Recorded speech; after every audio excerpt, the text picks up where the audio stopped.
Hello ladies and gentlemen, welcome back to Monuments Man. Today we're going to be covering the 15th New York Independent Battery. The 15th has two monuments here at Gettysburg. Their primary one is on the north side of Wheatfield Road, and their second is a bronze tablet on the west side of Hancock Avenue.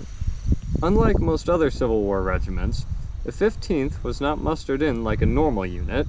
Instead, they were organized in October of 1862 from Battery B of the 2nd New York Light Artillery Battalion, which itself had been recruited from New York City in December of 1861. They fought in numerous major engagements such as Chancellorsville, Gettysburg, 2nd Rappahannock Station, the Mine Run Campaign, the Wilderness, Spotsylvania, Cold Harbor, and the Siege of Petersburg. Their first commanding officer, Captain Henry J. McMahon, was cashiered from service on December 20th, 1862, and was replaced with Captain Patrick Hart. Hart was born in 1824 and had previously enlisted in the 2nd U.S. Artillery from 1845 to 1850, and rose to the rank of sergeant. He would serve in the Ordnance Department from 1850 to 1854, and then in the Marine Corps until 1862. He was wounded 3 times during the war, first at Gettysburg on July 3, 1863, second at Brandy Station, Virginia, by an exploding artillery shell on April 23, 1864, and finally at Petersburg on June 18, 1864. Hart was known among his men to be an odd character and somewhat irritating to work with.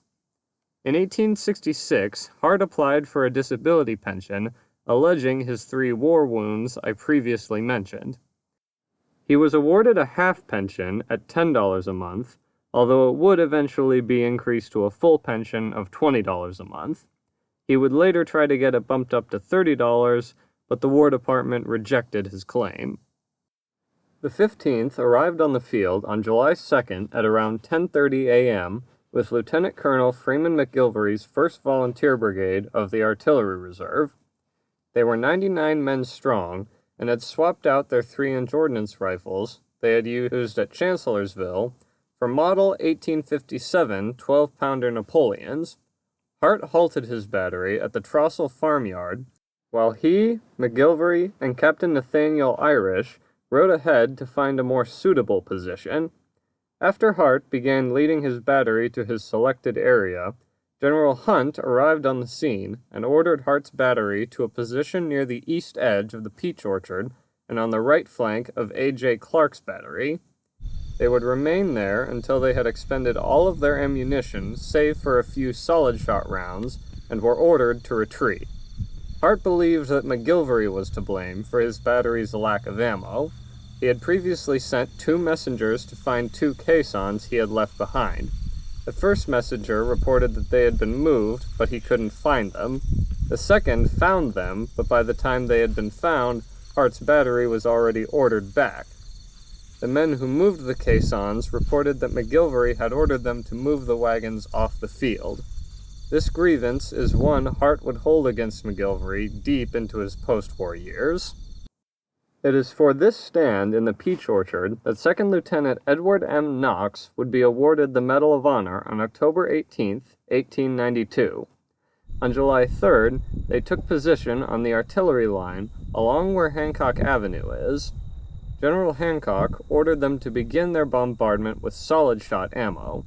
When the Confederate advance came to within 500 yards, they switched to shrapnel and canister. Upon the advance of the 2nd Rebel line, Hart's battery began firing double canister, which inflicted heavy losses.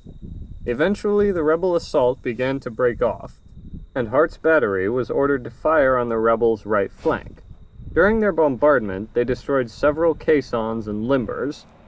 Throughout the entire battle, Hart's battery suffered 3 killed and 13 wounded, with Captain Hart falling into the latter.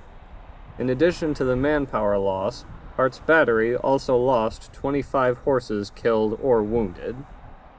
Now onto the monuments. The primary monument is located on the north side of Wheatfield Road between the Peach Orchard and Excelsior Field. It was dedicated in 1888 and was sculpted by Robert D. Parr. The structure was built from granite provided by Smith Granite Company and was carved by John Berghini and Lenita Comey. The monument depicts an artilleryman holding a ramrod, standing in front of a cannon with a water bucket on the bottom right.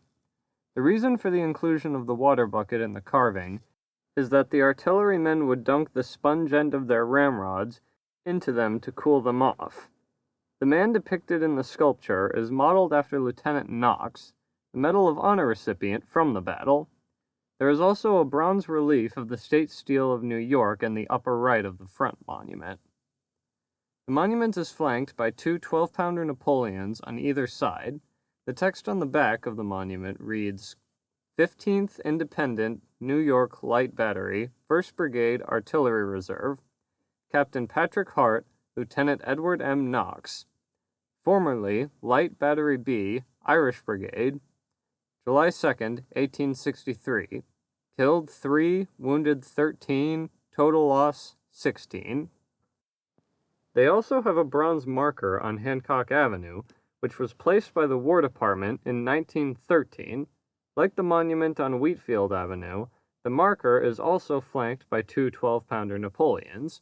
The text on the marker reads, Army of the Potomac, 1st Brigade Artillery Reserve, New York Light Artillery, 15th Battery, 4 12-pounders, Captain Patrick Hart, commanding.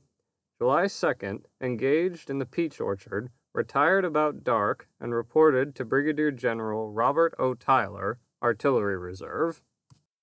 July 3rd, ordered early to the front and took position in the battalion on the left of Battery E, 5th Massachusetts. Directed by Major General Hancock to open on the Confederate batteries with solid shot and shell.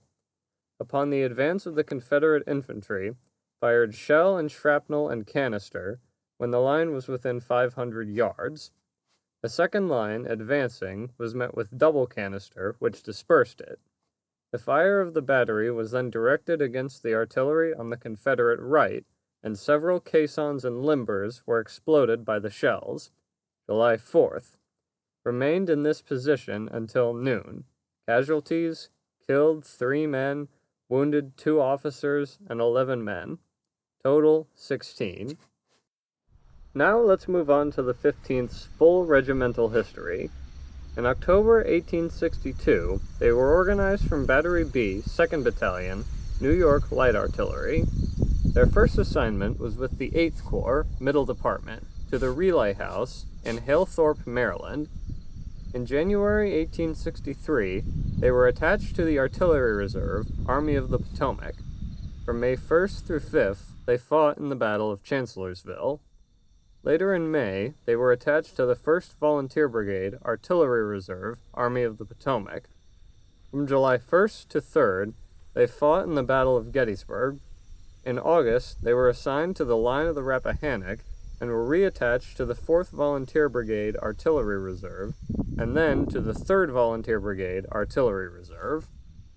From October 9th to 22nd, they fought in the Bristoe Campaign. On November 7th, they returned to the line of the Rappahannock. From November 26th to December 2nd, the 15th fought in the Mine Run Campaign. After Mine Run, they were attached to the 2nd Brigade, Artillery Reserve, Army of the Potomac.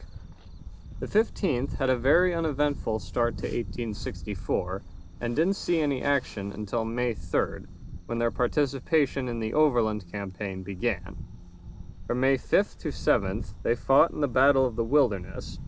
From May 9th through 21st, they fought in the Battle of Spotsylvania Courthouse, during which, on May 16th, they were transferred to the Artillery Brigade, 5th Corps. From May 23rd to 26th, they fought in the Battle of North Anna River. From May 26th through 28th, the 15th was in position on the line of the Pamunkey. From May 28th through 30th, they fought in the Battle of Totopotomoy. From June 1st to 12th, they fought in the Battle of Cold Harbor.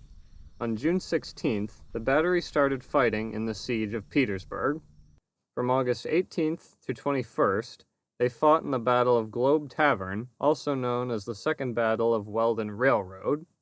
From September 30th to October 2nd, they fought in the Battle of Peebles Farm, also known as the Battle of Poplar Springs Church. In December, they were assigned to the defenses of Washington, D.C., as part of the 22nd Corps, as well as part of the Reserve Division, Department of West Virginia. On February 4th, 1865, the 15th was consolidated into the 32nd New York Independent Light Artillery. Captain Hart would go on to become the commander of the 32nd. On July 14th, the 32nd was mustered out of service. Throughout the war, the 15th suffered 9 men killed in action and 3 men dead of disease. Anyways, that's all I have for you on this episode of Monuments Man.